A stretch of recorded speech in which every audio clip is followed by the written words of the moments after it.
L'éloge du savoir.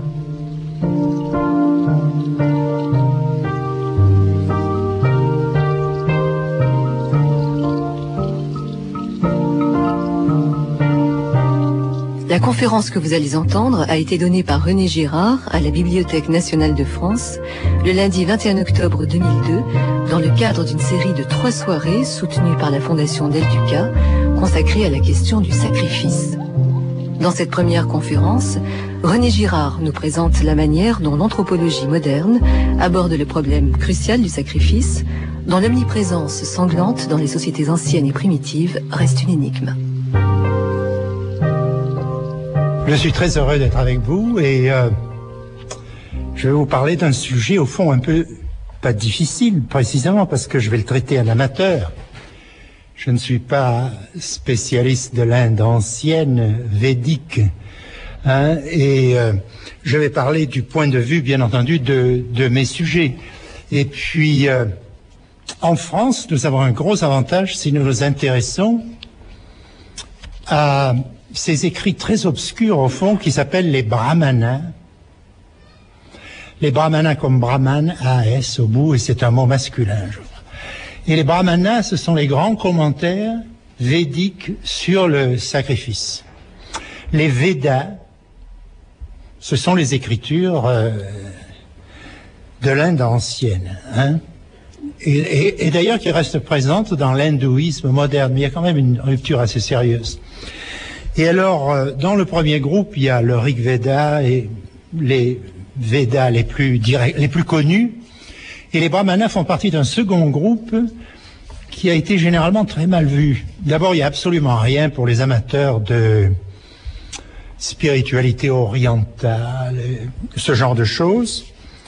Et ce sont des ouvrages qui ont été considérés comme très énigmatiques, très surprenants, très décevant, et même parfois insulté, maltraité par les grands indianistes, les grands orientalistes, comme on disait à l'époque, du milieu du 19e siècle, en particulier des gens comme Max Müller, qui enseignait en Angleterre mais qui était allemand, et qui parle de décadence culturelle, de verbillage invraisemblable, qui accuse même les auteurs de ces brahmanas de débilité mentale. C'est vous dire si on comprenait mal ces livres. Et si vous cherchez des exemples d'ethnocentrisme occidental, c'est là qu'il faut aller les chercher. Peut-être parce que l'Inde est une civilisation si développée puis si logique, n'est-ce pas, que on avait encore moins peur de l'insulter au XIXe siècle que des petites sociétés sans écriture. Enfin, aujourd'hui, on ne parle plus comme ceci, bien sûr. C'est tout à fait défendu, c'est mal vu, c'est pas politiquement correct. Mais est-ce que on sait vraiment de quoi il s'agit dans les brahmanas? À mon avis, non. À mon avis, non, parce que ça reste aussi déroutant que ça l'a toujours été. Et bien entendu, c'est pour ça que ça m'intéresse, parce que je pense, comme d'habitude, que la théorie mimétique a quelque chose, c'est-à-dire ma vue sur le désir, etc., a quelque chose peut permettre d'expliquer et très immédiatement pertinente à la lecture des brahmanas. Alors, c'est ce que je vais faire avec vous, mais en même temps, tout ce que je fais peut être considéré comme un retour aux grandes questions de l'anthropologie moderne, mais l'anthropologie ancienne de la modernité, celle qui dure de la fin du 19e siècle jusqu'à 1950 environ. Et lorsqu'elle parlait du sacrifice et du religieux, elle voulait absolument pas considérer la violence. Elle ne le dit pas, mais ça va de soi. On a essayé toutes sortes de théories sur le sacrifice et à l'époque, on croyait encore au sacrifice en général, au sacrifice en soi. Les sciences sociales parlaient de la société en elle-même. Elles ont continué, bien sûr, et le meilleur moment, justement, et c'est le moment de Durkheim et de l'école française de sociologie. Et évidemment, vers 1950, il était temps, après beaucoup d'échecs au fond, de demi-échecs, mais d'échecs quand même, on ne savait toujours pas ce que c'était le sacrifice. Le mystère du sacrifice, il est très simple, comme tous les grands mystères, et il reste intact. C'est comment se fait-il que toutes les sociétés de la planète que nous connaissons, sauf la nôtre, ont toujours sacrifié des victimes aux dieux, des victimes animales ou humaines, des êtres vivants. Et alors il y a beaucoup d'ethnologues qui font semblant de considérer la chose comme tellement normale qu'elle va de soi. Il y a une ethnologie qui prend les grandes questions comme si elles allaient de soi, on n'avait plus besoin de les poser. Mais il y a quand même là un mystère gigantesque. Et ce mystère, puisque nous sommes la seule grande civilisation et la première universelle à ne pas avoir de sacrifice rituel, nous avons des souvenirs du sacrifice, nous avons toutes sortes, nous avons un langage sacrificiel, mais nous n'avons pas de sacrifice sanglant. Nous avons peut-être sous une forme élargie, mais nous n'avons pas de sacrifice rituel sanglant. Pourquoi toutes les sociétés de la planète ont toujours eu des sacrifices sanglants? Je crois qu'on n'en a pas trouvé finalement, ou on croit en trouver parfois, puis ensuite, de toute façon, si ça existe, c'est tout à fait exceptionnel, et c'est des sociétés aussi, c'est des moments particuliers, et la question, on n'a jamais répondu, et à mon avis, le fait, à partir de 1950, c'est une question qu'on a de moins en moins posée. À partir, bien sûr, de M. Lévi-Strauss. Il était parfaitement légitime à l'époque de se demander si c'était pas l'ethnocentrisme occidental qui inventait des problèmes généraux pour se justifier elle-même, etc. Tout ce qu'on a dit, tout ce que l'ethnologie continue à dire aujourd'hui. Parce que pour l'ethnologie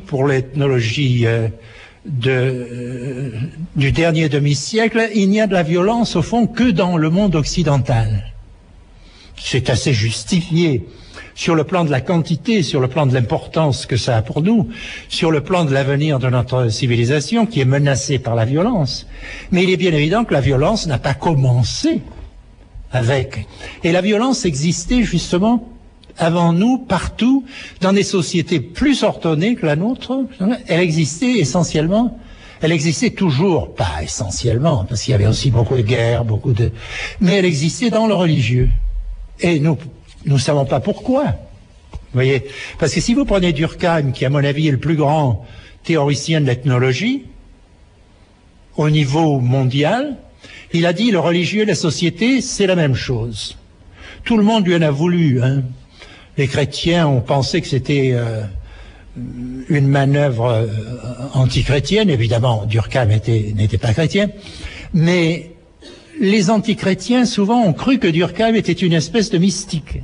Par exemple, aux États-Unis, il existe encore des fois une vue de Durkheim comme ce type un peu mystique, qui disait que le religieux, c'est très important, etc. Vous voyez? Et, à mon avis, quand même, Durkheim posait les bonnes questions. Et cette question-là, on ne peut pas la supprimer, il faut continuer à la poser. Et je pense que si on prend des textes, je crois à l'unité du sacrifice. Je pense que les textes hindous sont très différents des textes que nous avons sur le religieux archaïque, c'est-à-dire les mythes et les rituels. Là, nous avons d'autres textes beaucoup plus logiques, beaucoup plus développés, beaucoup plus savants, beaucoup plus compliqués, qui sont des espèces de commentaires, n'est-ce pas, assez extrêmement curieux et souvent incompréhensibles pour nous, n'est-ce pas? Et de toute évidence, ils parlent du sacrifice. Et nous ne savons pas pourquoi. Alors moi, ça m'intéresse beaucoup, et je vais vous dire tout de suite pourquoi, n'est-ce pas? Dans les brahmanas, par exemple, ce qui frappe beaucoup de gens, c'est qu'il y a toutes sortes de petits récits qui sont des récits de grandes bagarres entre les dieux et les démons, les devas et les asuras. Et ce sont des rivalités qui se présentent toujours de la même façon. Les devas ou les asuras désirent quelque chose, l'autre groupe regarde, voit ce désir, et l'adopte pour son propre compte. se met à imiter le désir de l'autre groupe. Évidemment, lorsqu'on a deux groupes d'individus qui désirent la même chose, il est bien évident qu'il va y avoir rivalité. Et la rivalité, en tant que telle, est très très importante dans les brahmanas, puisque Sylvain Lévy, qu'est-ce qu'il a fait? Il a pris des textes des brahmanas les plus typiques, et il a essayé de les ordonner d'après... Il faisait partie un peu du groupe de Durkheim, indirectement. Il était ami de Marcel Mauss, n'est-ce pas? C'est-à-dire du genre des principaux membres de ce groupe. Et au lieu de renoncer à comprendre ses livres, il a fait ce livre qui est un recueil de citations avec l'original védique, mais qui est un recueil de citations typiques et à son avis essentiel. C'est son choix à lui. Alors les brahmanas, ce n'est pas le rite du sacrifice lui-même, ce sont des commentaires sur le sacrifice. Des commentaires dont nous savons qu'ils sont postérieurs au premier Véda, seulement parce qu'ils parlent des premiers Védas. Mais vous savez, dans le monde védique, on n'a pas de date, rien, pas d'archéologie, pas de textes historiques, qui ne s'intéressent pas du tout à l'histoire. On dit l'Inde védique précisément parce que on ne la connaît que par les Védas. Et les Védas, c'est pas l'histoire, c'est les rites du sacrifice. Brahmana, ça veut dire le savoir essentiel, n'est-ce pas? Le savoir essentiel dans l'Inde, c'est le savoir du sacrifice. Et le savoir du sacrifice, c'est très important, parce que dans les Védas, ce ne sont pas les dieux, par exemple, qui inventent le sacrifice, c'est le sacrifice qui invente les dieux. Vous voyez, tout de suite, ça m'intéresse, ça. Parce que je pense moi-même que c'est le sacrifice qui invente les dieux. Je le pense certainement pas de la même façon que les Védas, mais quand même, ça m'intéresse. D'autre part, les rivalités avant le sacrifice aussi m'intéressent beaucoup. Parce que j'ai développé une théorie, n'est-ce pas, sur le désir, la culture humaine en général, que j'appelle la théorie mimétique, et qui insiste énormément sur le fait que dans notre monde, nous revendiquons toujours la propriété de notre désir. Hein. Si quelqu'un nous dit « ce désir n'est pas à toi », tu l'as imité, il vient d'ailleurs, etc., nous nous fâchons considérablement. L'individualisme consiste à se croire maître de son propre désir. La théorie mimétique dit non. Et elle le dit si souvent, elle le répète si souvent, que beaucoup de gens me reprochent de me répéter un peu ce sujet. Ce qui me plaît dans les brahmanas, c'est qu'ils font la même chose. Ils s'intéressent au désir précisément dans ce qu'il a de non original qu'il vient de l'autre. Parce que ces rivalités, précisément, c'est ça. Les dieux et les démons sont des créatures comme les autres dans le monde védique. Les dieux deviennent différents parce qu'ils gagnent toujours à la course du sacrifice. Le sacrifice est fait partie de ces rivalités dont je vais parler maintenant. Et le sacrifice, les dieux gagnent toujours au jeu du sacrifice. Donc ils deviennent mieux que les démons. Mais au départ, ils sont pareils. Au départ, on ne sait même pas lesquels sont nés les premiers. Et ils sont tous enfants du sacrifice. Il y a trois grands groupes d'individus supérieurs, de créatures supérieures. Dans les Védas, ce sont les dieux, les démons, les dévas, les asuras et les hommes. Et la course au sacrifice, c'est entre les dieux et les démons qu'elle s'effectue. Alors les dieux deviennent de plus en plus bons, de plus en plus excellents. Ils gagnent l'immortalité, la sérénité, toutes les qualités que nous appelons divines. Ils les gagnent dans la course pour le sacrifice. Le sacrifice est le résultat, si vous voulez, la divinité est le résultat du triomphe des dieux dans le sacrifice. Au départ, ils ne sont pas plus ni moins que les démons ou que les hommes. Et donc, c'est très proche de la théorie mimétique, vous voyez, parce que tout le monde part à égalité. Hein? Il y a une espèce de démocratie métaphysique qui fait que tout le monde part dans la même course, n'est-ce pas? Et les vieux brahmanes, qui étaient les auteurs des brahmanas, c'est pas le même. Ils pensaient que les rivalités étaient inévitables entre ces individus supérieurs. Et je pense la même chose, pour des raisons différentes, bien sûr. Mais vous savez que Aristote disait que l'homme est le plus mimétique de tous les animaux, n'est-ce pas?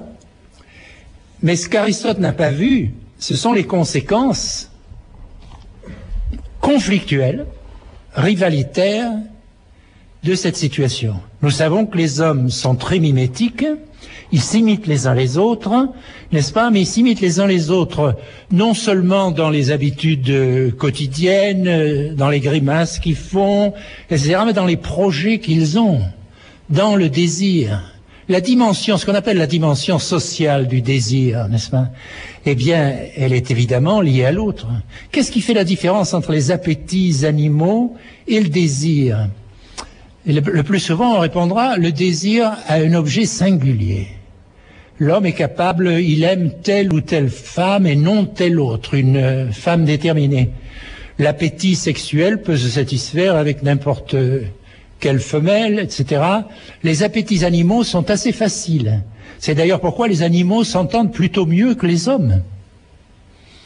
Et les animaux, les sociétés animales, vous savez, se déterminent après des épisodes de rivalité qui se terminent par la reddition du plus faible au plus fort.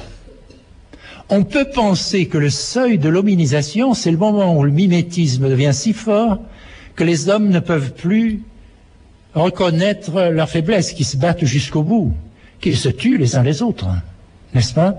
Parce que seuls les hommes ont ce qu'on appelle la vengeance. Ce qui caractérise la vengeance, c'est qu'elle fait exactement la même chose que le tort que le vengeur pense avoir subi. Elle copie très exactement. Pourquoi cette exactitude? Parce que c'est un phénomène mimétique, bien entendu. Les rapports bons, les rapports amicaux entre les hommes sont des rapports réciproques, mais les rapports violents sont réciproques également, n'est-ce pas? Alors, à partir des moments où les rapports sont si violents qu'il ne peut plus y avoir ce qu'on appelle chez les animaux les réseaux de dominance. Vous voyez, cette espèce de compromis, au fond, où l'animal le plus faible s'incline toujours devant le plus fort. C'est une espèce d'esclavage, si vous voulez. Et c'est ce qu'on appelle la dominance. Je pense en français, c'est un anglicisme. Mais, vous voyez, l'homme n'a pas de réseau de dominance. Il y a des phénomènes de dominance dans le milieu, par exemple, là où il n'y a pas de loi. Mais l'homme a une société fondée sur le religieux et fondée sur des positions qui sont établies en dehors des individus. Dans les sociétés animales, à chaque génération, il faut recommencer à se battre, mais pas longtemps, pour décider qui est le plus fort, qui est le plus faible. Donc ces sociétés sont incomplètes par rapport aux nôtres. Elles n'existent pas en dehors de leur expression concrète sur le terrain dans telle ou telle société. Donc l'homme est quelque chose de très spécial. Et aujourd'hui, on ne peut plus penser la société humaine, les systèmes sociaux humains, sur un fond purement abstrait, rationnel, comme on faisait en 1850, en 1900, etc. On est obligé de le penser sur fond de darwinisme, sur fond de théorie de l'évolution. Qu'est-ce qui fait que les hommes n'ont pas les mêmes réseaux de dominance que les animaux? Quelque chose doit empêcher cela. Il doit y avoir un moment où le système doit se casser, ne plus fonctionner.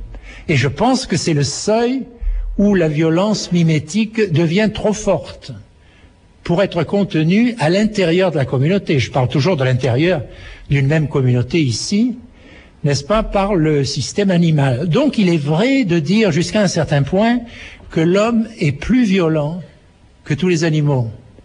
N'est-ce pas? Mais en même temps, cette violence, il n'y a pas à se fâcher, parce que c'est la même chose que notre intelligence, que notre capacité d'apprentissage. Le désir est une forme d'apprentissage. Nous apprenons le désir.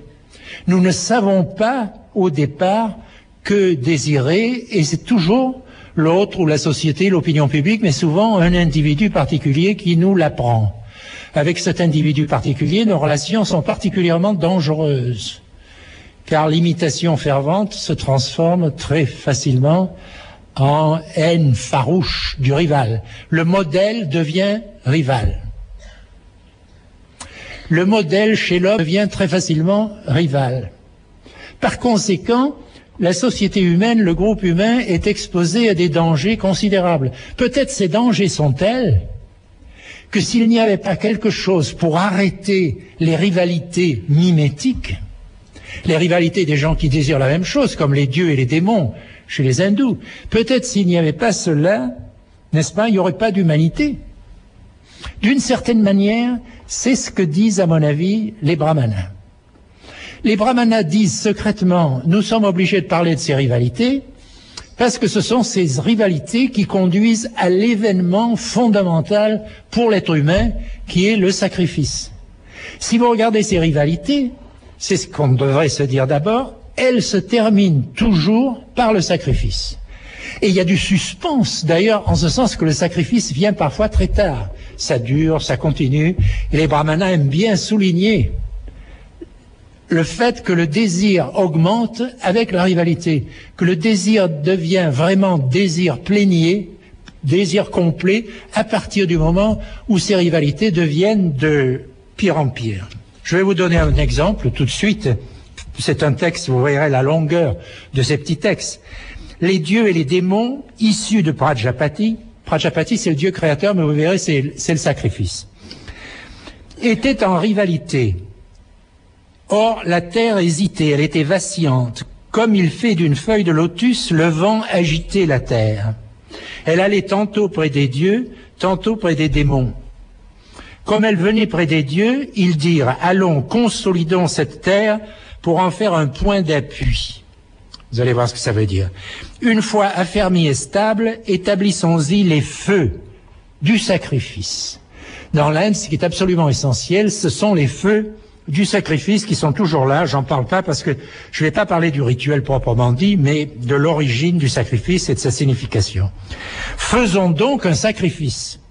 Et alors les dieux font un sacrifice, les démons font un sacrifice, mais finalement ce sont toujours les dieux qui gagnent. Donc ils gagnent la terre, entre autres choses. Cette terre qui oscille entre les rivaux comme une feuille de lotus agitée par le vent, c'est assez joli, remarquez, hein. Mais les objets que se disputent les dieux et les démons sont souvent des objets de ce genre-là. Des objets que les hommes ne peuvent pas se disputer. Et puis bien souvent aussi, il n'y en a qu'un. Alors si on le désire, on est bien obligé de se battre avec ceux qui les désirent aussi. Les deux groupes s'empêchent mutuellement de s'emparer de l'objet. Ici, il n'y a pas de description de la lutte dans cet exemple, mais parfois il y en a. Donc ces récits sont stéréotypés, mais ils ne sont pas complètement stéréotypés. Il y a toujours des espèces de variations. Par exemple, les objets désirés sont parfois impossibles pour l'homme, la terre, le soleil, les astres, etc. Mais ce sont aussi parfois des objets qui pourraient se partager. Par exemple, le bétail. Eh bien, les Devas et les Asuras, alors, ne désirent pas un peu de bétail, ils désirent pas beaucoup de bétail, ils désirent le bétail en soi.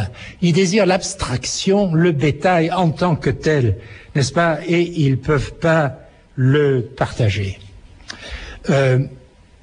Et certainement, les brahmanes veulent montrer que le désir humain n'est pas rivalitaire accidentellement, mais essentiellement. Car il y a des objets qui peuvent se partager aussi, là, je vous le dis, et par exemple, la Lune en est un. Dans l'astronomie védique, la Lune, c'est visiblement facile à comprendre, chaque mois se divise en deux moitiés égales. Si vous prenez la Lune croissante et la Lune décroissante.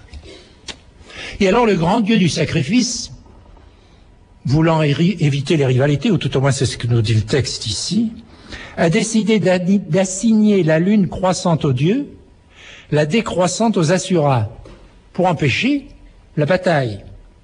Mais les dieux ne sont pas les démons ici, ce sont les dieux qui refusent ce partage. Je cite alors, « Les dieux eurent un désir. Comment pourrions-nous gagner la part des Asuras ?» Ils firent des mortifications, ils adorèrent, ils luttèrent, parce qu'il y a toute cette idée que dans la discipline du sacrifice, les mortifications personnelles, des formes d'ascèse sont extrêmement importantes et augmentent votre puissance. C'est toujours pensé en termes de puissance. Ils virent les rites sacrificiels. Alors l'expression « voir les rites », ça veut dire littéralement découvrir les rites. Découvrir les rites parce que les rites tout à coup sont là. Et ce sont les hommes qui découvrent les rites, mais ce sont aussi les rites qui, d'une certaine manière, découvrent les hommes. Et alors les dieux, là, font certains rites qui sont des rites, d'ailleurs, réels, qui sont les rites de la nouvelle lune, de la pleine lune, et ils les célébrèrent, et les Asuras ne firent pas aussi bien qu'eux. Les Asuras sont des experts en sacrifice aussi, mais moins que les dieux sont toujours en tête. Et jamais les brahmanas nous disent pourquoi. C'est qu'au fond, finalement, ils épousent la définition conventionnelle du divin et du démoniaque. Le divin est bon et le démoniaque est mauvais. Mais le divin devient bon à coup de sacrifice, parce qu'il gagne les sacrifices, comme celui-ci. Et ici, c'est assez étrange pour notre morale, parce que le texte souligne la mauvaise foi et la mauvaise volonté des dieux, sans condamner les dieux le moins du monde. Il n'y a dans les brahmanas aucun moralisme anti-violence. Lorsqu'on a des problèmes avec la violence, la solution n'est pas le renoncement, mais le recours au sacrifice. C'est toujours le sacrifice qui finit par résoudre les rivalités mimétiques et il faut y recourir. Donc, les brahmanas disent aux hommes carrément imitez les dieux, c'est-à-dire rivaliser avec les dieux. Essayez de sacrifier encore mieux qu'eux. Alors, vous me direz, ils y ont intérêt, hein, parce que les brahmanes, qui sont les auteurs des brahmanas, les brahmanes, dans l'Inde, ont très vite monopolisé le sacrifice. Ils ont fait en quelque sorte de la privatisation d'un bien social. N'est-ce pas? Ils ont inventé la libre entreprise dans le domaine religieux. C'est très très étrange. Vous voyez, parce que le sacrifice reste chose éminemment sociale, mais les brahmanes deviennent une caste et sans doute le système des castes tout entier, à mon avis, se crée à cause de cette monopolisation du sacrifice par les brahmanes. Le sacrifice d'ailleurs devient de plus en plus cher. Il faut payer beaucoup, donc ce sont les grands princes, n'est-ce pas, qui peuvent se payer le luxe de sacrifier. Mais les grands princes sont inférieurs aux brahmanes qui, étant les spécialistes du religieux, sont le premier varna. On parle des 4 varnas, les brahmanes, les kshatriyas qui sont les guerriers, les princes, etc., les vaisyas qui sont les artisans, et ensuite les shudras qui sont les sous-castes, qui ne sont pas vraiment un varna d'ailleurs. Le système des castes réels, plus tard, est très très complexe, n'est-ce pas? Mais les 4 varnas sont l'idée première des castes. En quelque sorte, leur symbole plus que la réalité. Mais les brahmanes, étant les spécialistes du sacrifice, sont toujours en train de prêcher pour leurs saints, si j'ose dire, et de recommander aux gens de sacrifier. Vous avez des problèmes avec votre voisin, mais c'est pas difficile. Non, vous n'avez pas besoin d'être gentil avec lui. Il faut faire un grand sacrifice et tout ira bien, n'est-ce pas? D'ailleurs, les brahmanes, finalement, étaient si forts qu'ils ne participaient plus au sacrifice eux-mêmes. Il n'y avait qu'un brahmane, là où il y avait parfois 16, 17, 18 sacrificateurs. Et le brahmane regardait ce qui se passait. Il n'intervenait que si une faute était commise. Car le ritualisme était poussé à un degré de précision absolument invraisemblable, et le brahmane, malgré tout, touchait la moitié des honoraires. La question des honoraires pour le sacrifice est très importante et fait l'objet de commentaires infinis, mais les brahmanes ont touché la moitié. Donc, c'était une des raisons aussi pour lesquelles les indianistes du XIXe siècle détestaient le religieux, ils détestaient le cléricalisme en particulier. Et dans l'Inde, ils avaient l'impression de trouver une forme de cléricalisme absolument incroyablement développée, etc. C'est vrai, mais on n'est plus si sûr que ça aujourd'hui que les brahmanes étaient vraiment si puissants que ça. Ils vivaient à la cour des princes. Donc, ils étaient au service des princes. Et en principe, sur le plan religieux, ils étaient supérieurs aux princes. Mais dans la pratique, très probablement pas, et même certainement pas. N'est-ce pas? Par conséquent, Il ne faut pas trop faire confiance au texte. Mais les brahmanes sont toujours, dans leurs grands commentaires, en train de se défendre, n'est-ce pas? De monopoliser le sacrifice, de monopoliser les honoraires du sacrifice et de défendre leur propre caste dans leurs écrits. C'est l'impression qu'on a, il est difficile de ne pas l'avoir, n'est-ce pas? Donc ce sont des gens qui font de la propagande pour le sacrifice. Mais en même temps, certainement, ils y croient. Et je pense que l'attitude qui consiste à dire que le rite n'a pas de sens, qu'il est absolument insignifiant, que c'est le rite pour le rite et que l'Inde est l'exemple de ceci par excellence, c'est sans doute vrai à une certaine période historique. Mais ce n'est pas vrai au moment où le système s'est créé. Il n'aurait pas pu se créer autour d'une pure apparence. Donc, à mon avis, il faut chercher dans les brahmanas ce qu'est vraiment le sacrifice et pourquoi les brahmanes s'intéressent à la rivalité. Eh bien, ils s'intéressent à la rivalité parce que la rivalité démolit les rapports humains et les rend invivables. Et par conséquent, ils détruiraient toute société s'il n'y avait pas quelque chose pour interrompre le cycle des rivalités. Alors, je pense qu'ici, il faut écouter les brahmanes. Vous savez, il y a certains spécialistes hindous des Védas on les prenait pas au sérieux auparavant, mais maintenant on n'est plus si sûr, qui pensent qu'il doit y avoir des choses dans les brahmanas et dans les Védas en général et dans les brahmanas en particulier qui remontent peut-être à une préhistoire très reculée, et je pense que c'est tout à fait possible. N'est-ce pas qu'on est là dans des traditions si stables, si constantes, qu'il doit y avoir des choses qui remontent à une époque invraisemblablement lointaine, que nous ne pouvons d'ailleurs absolument pas préciser, nous n'avons aucun moyen. Mais c'est pour ça les choses qui nous paraissent très bizarres sont peut-être vraies, n'est-ce pas? Et en particulier celle-ci. Si vous regardez les brahmanas, il n'y a pas de rivalité mimétique qui ne se termine par un sacrifice, et il n'y a pas de sacrifice qui d'une certaine manière n'attire et ne demande à être précédé par une rivalité mimétique. Si on étudie bien ces textes près, on s'en aperçoit. Par exemple, dans le sacrifice védique classique, vous avez les sacrificateurs, vous avez le surveillant brahmane, et vous avez ce qu'on appelle le sacrifiant, c'est-à-dire le grand seigneur qui se paye un sacrifice, et qui paie très cher pour ça, n'est-ce pas? Et alors, le sacrifice attire les dieux. Parce que le sacrifice est la nourriture des dieux. Nous sommes dans le sacrifice archaïque classique où les dieux se nourrissent de sacrifices. Et lorsqu'un sacrifiant va faire un sacrifice, tous les dieux accourent vers le gazon sacrificiel. Le sacrifice, il n'y avait pas de temple chez les hindous. C'est une des raisons pour lesquelles nous savons si peu de choses. N'est-ce pas? Ils sacrifiaient au grand air sur un gazon sacrificiel préparé à l'avance. N'est-ce pas? Et les dieux sont attirés par le sacrifice en préparation, parce qu'ils espèrent tous que le sacrifice leur sera offert à eux individuellement. Autrement dit, ils sont à nouveau en rivalité pour le sacrifice qui est là en train de se faire. Alors ils accourent et ils commencent à se bagarrer. Donc les brahmanas veulent nous parler de rivalité. Et la preuve, Sylvain Lévy le voit. Je vois qu'il ne voit pas vraiment le rôle de la violence dans les brahmanas, mais Sylvain Lévy observe, et je ne sais pas si c'est lui qui l'a observé le premier ou d'autres, que les mots pour rivalité sont toujours les mêmes. Les brahmanas ont été écrits pour des étudiants, sans doute. Les brahmanes étaient en quelque sorte des professeurs-chercheurs, un peu comme des professeurs d'université modernes. Ils écrivaient ces livres pour les étudiants, qui s'appelaient brahmacarines, qui allaient devenir des brahmanes. Avant que la caste soit devenue complètement héréditaire, peut-être même après, n'est-ce pas?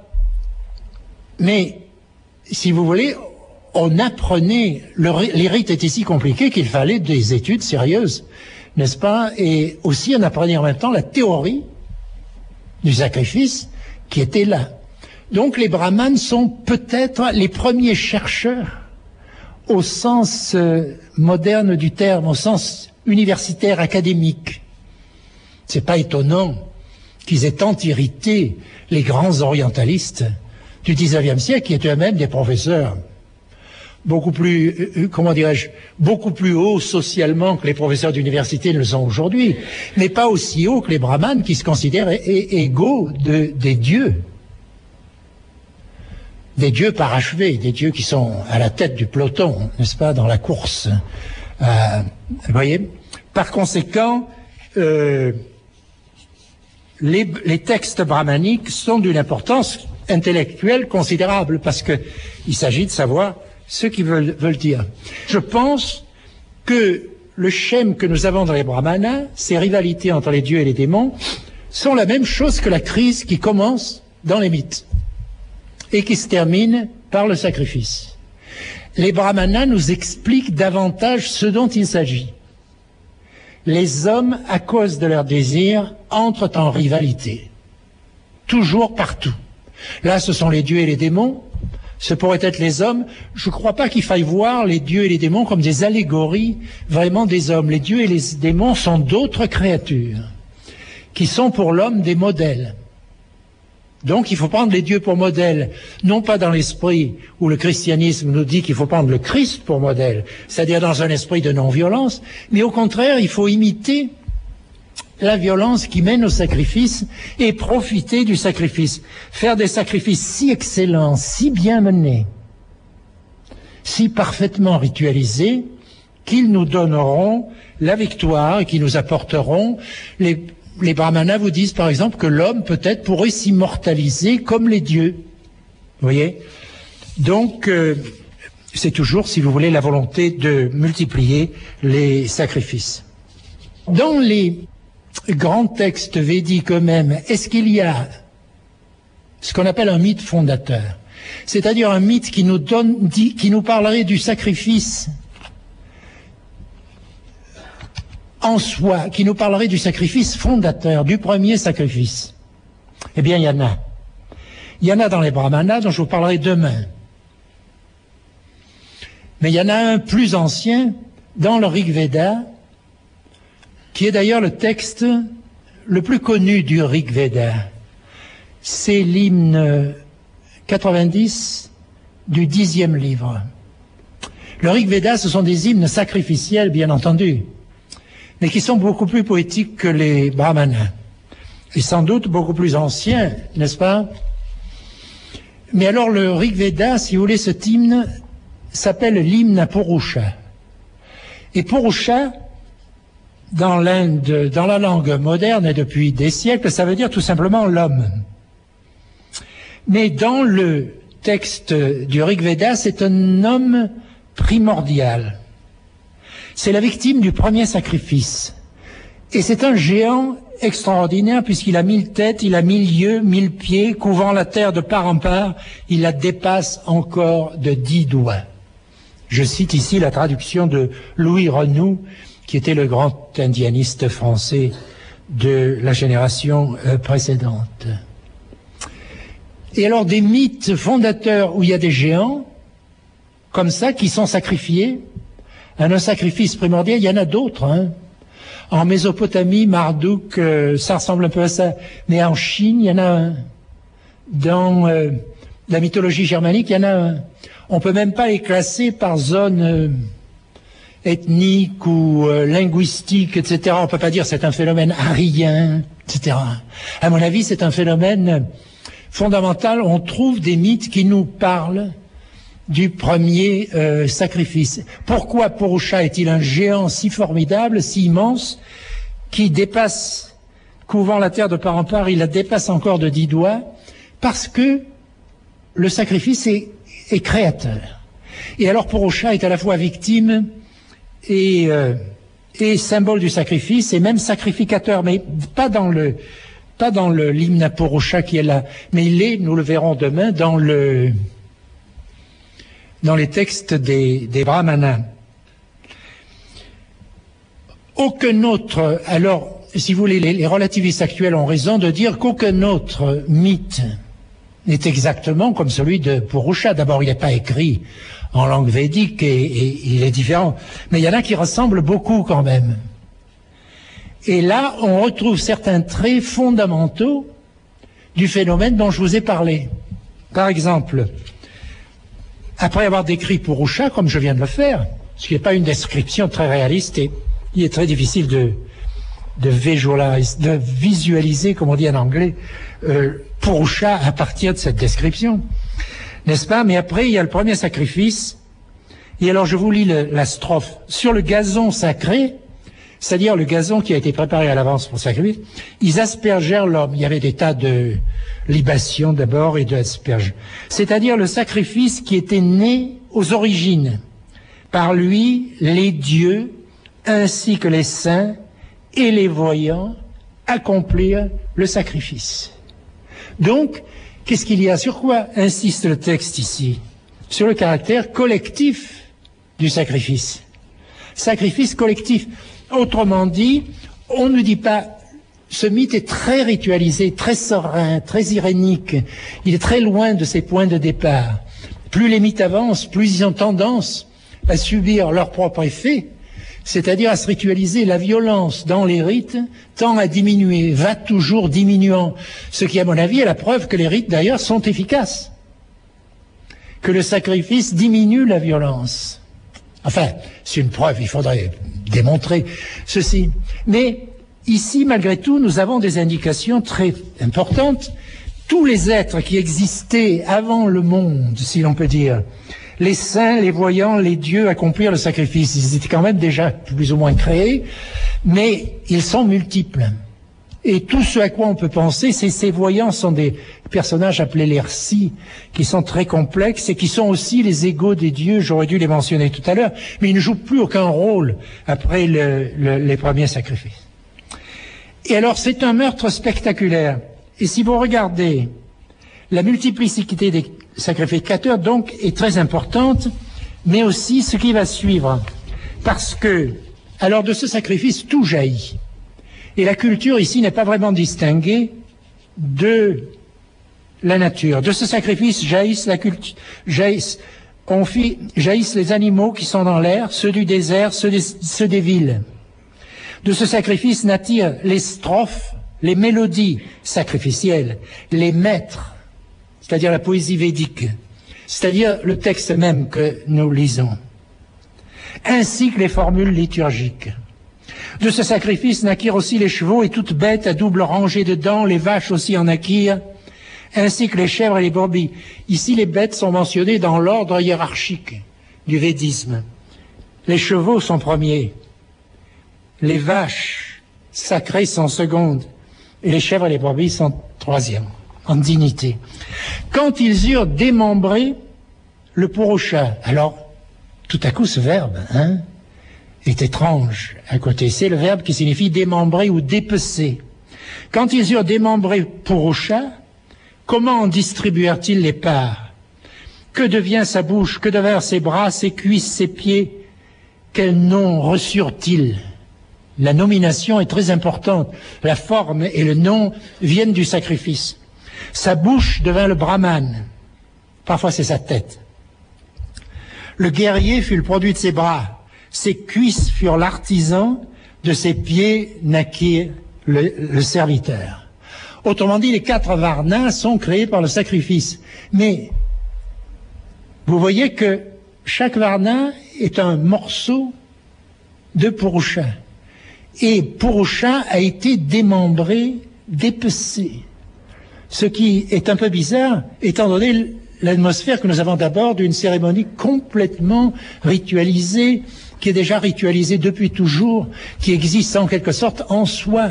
Dépeça, démembra, c'est un terme dionysiaque, comme la multiplicité des sacrificateurs, qui n'est pas expliqué, mais c'est toute la communauté qui se trouve là, qui se jette. C'est-à-dire, il y a des aspects du dionysiaque qui sont là, n'est-ce pas, qui ne sont pas soulignés, mais qui demeurent.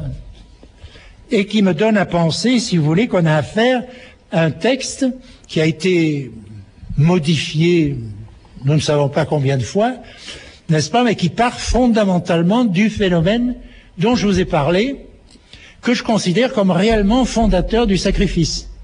C'est-à-dire de ce mécanisme qui, d'un désordre général, rassemble toute une communauté contre une victime. Le passage du tous contre tous au tous contre un. Une fois que le 1 est tué, plus personne n'a d'ennemis dans la communauté. La communauté est donc, en fait, réconciliée. C'est d'ailleurs pourquoi la victime, finalement, est divinisée. Cette réconciliation surprend prodigieusement. La communauté qui était aux proies avec la violence la plus terrible, n'est-ce pas, tout à coup se trouve réconciliée, saisie, gelée, transfigurée, et très différente de ce qu'elle était à la seconde précédente. La violence s'interrompt. Pourquoi? La plupart des sociétés disent c'est cette victime. Elle était très méchante, elle nous a en voulu, elle nous a maltraités, et puis finalement, elle nous a sauvés. Mais les brahmanas disent autre chose. Les brahmanas disent c'est le mécanisme collectif singulier, n'est-ce pas? C'est le sacrifice lui-même. Purusha, c'est la victime sacrificielle, mais c'est aussi le sacrifice. Ce qui n'est pas vrai des mythes grecs, etc. Et finalement, la doctrine védique vous dit, c'est le sacrifice qui crée tout. Et le dieu sacrificiel, dans les brahmanas, ne s'appelle plus Purusha, mais il s'appelle Prajapati, ce qui veut dire le seigneur des créatures. L'expression seigneur des créatures figure déjà dans le Rig Veda. Et les brahmanas l'adoptent et rejettent Purusha, mais nous pensons que le Prajapati des brahmanas, tous les indianistes le pensent, est un développement, un commentaire sur principalement l'hymne de Purusha. N'est-ce pas? C'est-à-dire une modification savante de l'hymne de Purusha. Et alors je vous donne la dernière strophe ici parce qu'elle est typique. C'est « Les dieux sacrifièrent le sacrifice par le sacrifice. Telles furent les premières institutions. Ces puissances eurent accès au firmament, c'est-à-dire furent sauvées par leur sacrifice. Là où sont les saints, les dieux originels, nous ne savons pas du tout ce que ça veut dire, puisque c'est la création du monde. Donc, d'une certaine manière, le sacrifice fait l'homme à son image. Si on regarde les Védas, d'ailleurs, on s'aperçoit, il y a beaucoup de gens qui disent, il ne faut pas comparer à la Bible, n'est-ce pas, parce que il y a beaucoup de dieux. Mais les dieux dans les Védas, finalement, sont importants, mais ne sont pas très importants. Si on aborde les Védas par l'intermédiaire des dieux, à mon avis, on n'y comprendra jamais rien. Ce qui fait l'unité des Védas, et ce qui les constitue fermement, c'est le sacrifice. Il faut partir du sacrifice. Il faut se battre avec le sacrifice. Il faut essayer de comprendre pourquoi le sacrifice est considéré non seulement comme l'acte religieux par excellence, mais la fondation de tout. La fondation non seulement du religieux, mais de la culture humaine dans son ensemble. Et la création, en tout cas la création de la forme. C'est pas une création ex nihilo, comme dans la Bible, hein. C'est pas une création à partir de rien. Il y a toujours un chaos primordial, comme dans le présocratique grec ou d'autres métaphysiques archaïques. Les dieux archaïques reposent sur le fonctionnement de ce que j'ai appelé tout à l'heure, et je n'ai pas encore expliqué, le mécanisme de bouc émissaire. C'est-à-dire le choix d'une victime sur laquelle l'hostilité de la communauté qui était partout répandue tout à l'heure, tout à coup se polarise sur un seul individu. Comment cela peut se faire? Il faut qu'il y ait une accusation. Eh bien, cette accusation, dans beaucoup de mythes, elle est là, et elle est très visible. Et l'accusation, le mythe le plus typique, le plus compréhensible d'une certaine façon, sous ce rapport, c'est le mythe d'Oedipe. Freud a fait beaucoup de tort en nous disant que le mythe d'Oedipe nous amenait dans des profondeurs subjectives, insondables, etc., et qui amenait au jour une chose que jamais personne n'avait amené au jour. Le mythe, le parricide et l'inceste d'Oedipe, c'est la chose la plus connue qui soit. Elle est partout. Elle est dans des quantités de mythes. Généralement, il n'y a que l'inceste ou que le parricide. Mais dans le mythe d'Oedipe, pour bonne mesure, il y a les deux à la fois. c'est très bien. Et c'est plus complet. Mais il ne faut pas croire que c'est un coup de génie. Le parricide et l'inceste, d'ailleurs, dans la tragédie de Sophocle, qui est très profonde, Oedipe et Tirésias l'inventent en parlant. Ils se traitent mutuellement. Ils se menacent mutuellement, ils se traitent il y a une expression anglaise très vulgaire, là, qui dit bien ce qu'elle veut dire, mais d'avoir fait l'amour avec leur mère, n'est-ce pas? C'est une série d'insultes, la discussion entre les deux prophètes, jaloux l'un de l'autre, rivalité. Dans la tragédie, vous avez quelque chose de très proche des brahmanas, en ceci que c'est toujours des rivalités. Qu'est-ce que la tragédie sinon en rivalité? Comment Sophocle interprète-t-il le mythe oedipien? Il en fait deux grandes scènes. La scène entre Oedipe et Tirésias, rivalité des deux prophètes, et la scène entre Oedipe et Créon, rivalité des deux rois. N'est-ce pas? Et on a les deux premiers Varnas en même temps. Donc on est très proche de l'Inde, n'est-ce pas? Mais dans le mythe de Purusha, vous remarquerez, il n'y a pas d'accusation contre la victime. Le mythe est devenu si serein qu'il a éliminé le parricide et l'inceste ou la bestialité de Jupiter, etc. Lorsqu'on regarde Jupiter et qu'on voit ce qu'il fait, eh bien il faut comprendre que la bestialité de Jupiter est très exactement la même chose que le parricide et l'inceste d'Oedipe. Le XVIIe siècle et les siècles pseudo-mythologiques en font les frasques de Zeus, etc. Mais c'est l'accusation mythique fondamentale. Il n'y a pas de bouc émissaire sans cette accusation mythique. Eh bien, dans Purusha, il n'est pas là. Et alors là, je trouve les brahmanas formidables, et je vous en parlerai demain, parce que maintenant je vais m'arrêter, mais je vais juste vous le dire, et on verra demain comment ça se passe. C'est que les brahmanas retrouvent l'accusation d'inceste, réinventent une accusation d'inceste contre Purusha ou son successeur Prajapati. Et certainement, ils l'inventent eux-mêmes, puisqu'ils ne le trouvent pas dans Purusha. Mais ils ont le sens de ces choses. Oh, il y avait peut-être des textes qui étaient là, on ne peut pas savoir. N'est-ce pas? Mais cette accusation qui doit porter sur le bouc émissaire, et pour que le bouc émissaire fonctionne, il faut qu'on la prenne au sérieux, cette accusation.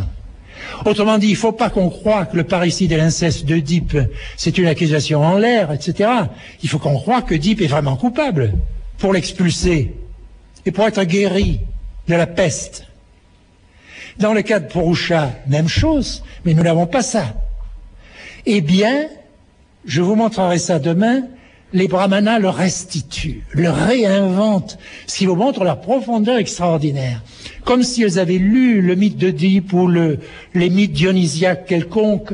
Mais dans les mythes grecs, la victime est toujours coupable de quelque chose. Et il le faut, sans ça, elle ne serait pas bouc émissaire. C'est pourquoi les dieux primitifs sont toujours à la fois très méchants et très bons. Parce qu'on n'oublie pas ça. Le Dieu nous a perdus d'abord, c'est lui qui est responsable de cette crise où nous nous trouvons, de toute cette violence, c'est lui qui nous a donné la peste, mais c'est lui aussi, d'un seul coup, qui nous a guéris en faisant quoi? En inventant le sacrifice. À qui doit-on le sacrifice? Au Dieu, n'est-ce pas? Non, les brahmanas corrigent un peu et disent nous devons le sacrifice au sacrifice. Le sacrifice est circulaire dans le Védique, n'est-ce pas? Je crois que là, les brahmanas sont très profonds, qu'il y a une réflexion très profonde qui se fait, mais qui se fait à l'intérieur de l'archaïque, c'est-à-dire dans la croyance perpétuée à la vérité de l'accusation du bouc émissaire.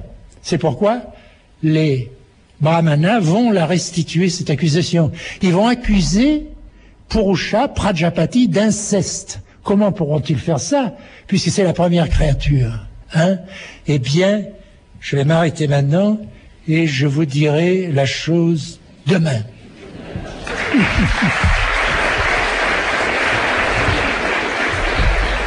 La conférence que vous venez d'entendre a été donnée par René Girard à la Bibliothèque nationale de France le lundi 21 octobre 2002. Elle s'intitulait « Le problème du sacrifice dans l'anthropologie moderne ». Demain, deuxième conférence, la question de l'Inde védique face au sacrifice.